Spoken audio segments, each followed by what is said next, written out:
Title: The Price of Pride. Synopsis: Arthur Montenegro is a cold and arrogant businessman, owner of an empire built with ruthless discipline. For him, people are disposable pieces on his business board. Elisa, a humble young woman, starts working as a maid in his mansion. Always dedicated and kind-hearted, she endures the humiliations of her boss without imagining that fate has in store a surprising twist. When Arthur loses everything in a scandal, he discovers in the worst possible way that power and money are not everything. Chapter 1. The man above all. Arthur Montenegro didn't need anyone. At least, that's what he believed. His luxurious mansion, located in the city's most exclusive area, was run with strict rules and employees who didn't last long. The fear of being fired for the slightest mistake hung in the air. Elisa started working there out of necessity. Raised by a sick grandmother, she dreamed of finishing her studies, but money was always a problem. Her salary as a maid was her only alternative. From the first day, she felt her boss's coldness. "If you're going to get in the way, don't even start," he said, without even looking at her. The following days were a challenge. Arthur humiliated the employees with cutting words. With Elisa, it was no different. If a glass was out of place, he made a point of reminding her of her inability. It's incredible how some people can't even do the basics. Elisa lowered her head and held back her tears. She needed the job. Chapter 2. The Boss's Pride. Arthur didn't trust anyone. He lived for his work and believed that his wealth was synonymous with superiority. To him, Elisa was just another insignificant person in the world. "You've always been poor, haven't you?" he asked, watching her clean a shelf.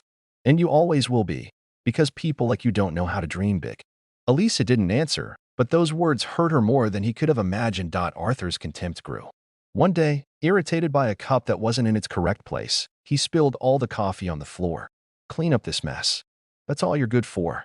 The other employees looked on with pity, but said nothing. Elisa knelt down and cleaned it up, tears in her eyes. Chapter 3. The Millionaire's Fall. Fate does not forgive pride. Months later, a financial scandal brought down Arthur Montenegro. Accusations of fraud and embezzlement caused his company to collapse. The newspapers reported his bankruptcy in bold letters. Investors fled. His assets were confiscated. He lost everything in a short time. The mansion was sold, his luxury cars disappeared, and his friends disappeared. The man who humiliated others now had nowhere to live. Desperate, he went to ask for help from former employees. Everyone ignored him, except one person. Chapter 4. The kindness he didn't deserve. Elisa found out what had happened. Even after everything, her kind heart didn't allow her to leave him on the street. She found him sitting on a park bench, desolate. "Do you need help?" she asked, extending her hand. Arthur looked up, surprised. "Why?" "After everything I've done. Because I know what it's like to need someone and have no one." He swallowed his pride and accepted. Chapter 5. True Wealth. Elisa took Arthur to a small apartment, where he stayed until he got back on his feet. With difficulty, he managed to find a humble job. For the first time, he understood the value of every penny. And he understood something even greater, the value of people. The days passed, and Arthur began to see Elisa in a different way. Not as a maid, but as someone special. Until one day, he said something unexpected. "You were always right. True wealth is not in money, but in the heart." And for the first time, Arthur Montenegro felt that he was finally a truly rich man. Chapter 6. The Lessons of the Fall. After losing everything, Arthur found himself in a position where his image of invulnerability was completely destroyed. He, who used to lead meetings with leaders of large companies and was proud of his empire, now found himself lost and without direction. Every morning was a challenge. Waking up early, doing simple and repetitive activities, something he had never experienced in his life of luxury, was a reality check.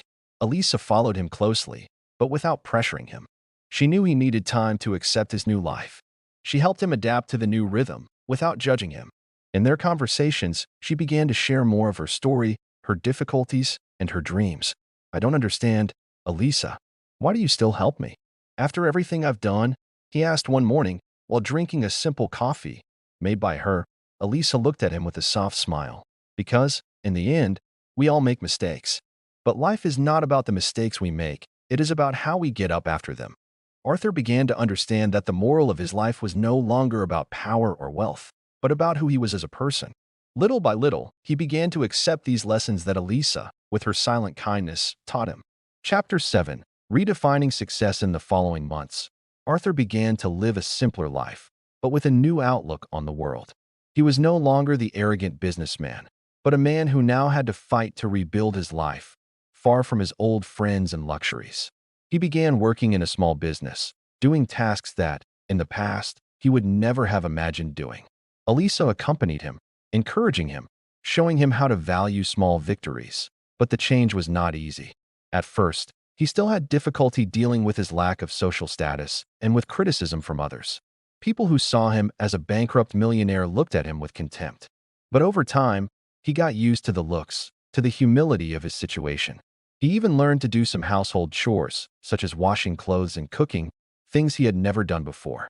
Elisa was always there, showing him what really mattered. Chapter 8. Reconnecting with the past. Little by little, Arthur began to regain some kind of stability. Although material wealth was still a big absence, he began to realize that there was more to life than just money. However, it didn't take long for the past to reappear in his life. One day, he received a call from one of his former associates. "Arthur, you have to get back in the game.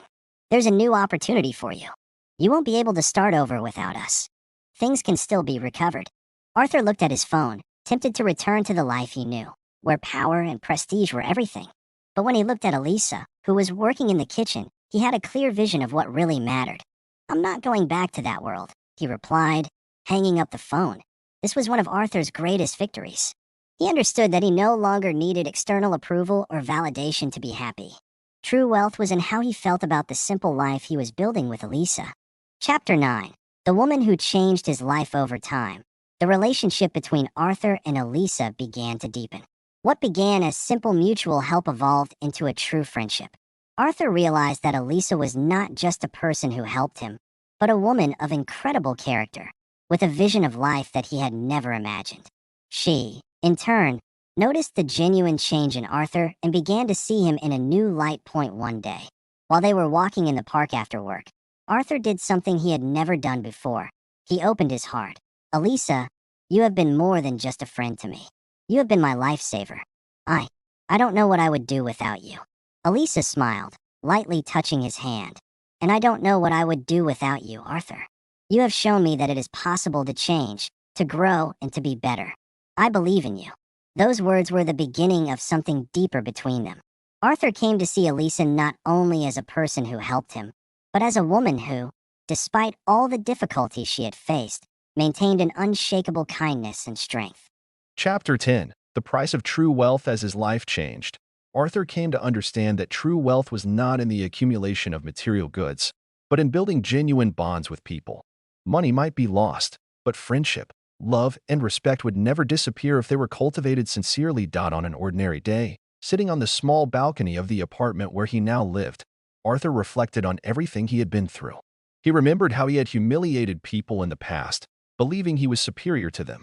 But when he looked at Elisa, he felt that there was something much greater that he had achieved: inner peace and the certainty that he was on the right path. The true price of wealth is humility, he thought, smiling at Elisa, who was beside him, preparing dinner. He knew that although he no longer had the millions he once had, he had something much more valuable, a life full of meaning and, above all, someone he could trust. Chapter 11. The path to forgiveness. Arthur and Elisa's story was not just about financial growth or material transformation. It was, above all, about forgiveness. The forgiveness that Arthur had to grant himself for all the failures of his past, and the forgiveness of Elisa, who welcomed him with a generous heart, without resentment. One quiet evening, after a long day of work, Arthur finally found the courage to do something he had been avoiding for a long time. He reached out to former employees and friends he had alienated. He knew that, although time could not be undone, he could try to repair the damage. And that was how Arthur Montenegro found his true redemption. It was not through a new financial empire, but through the love and respect he had regained over the years.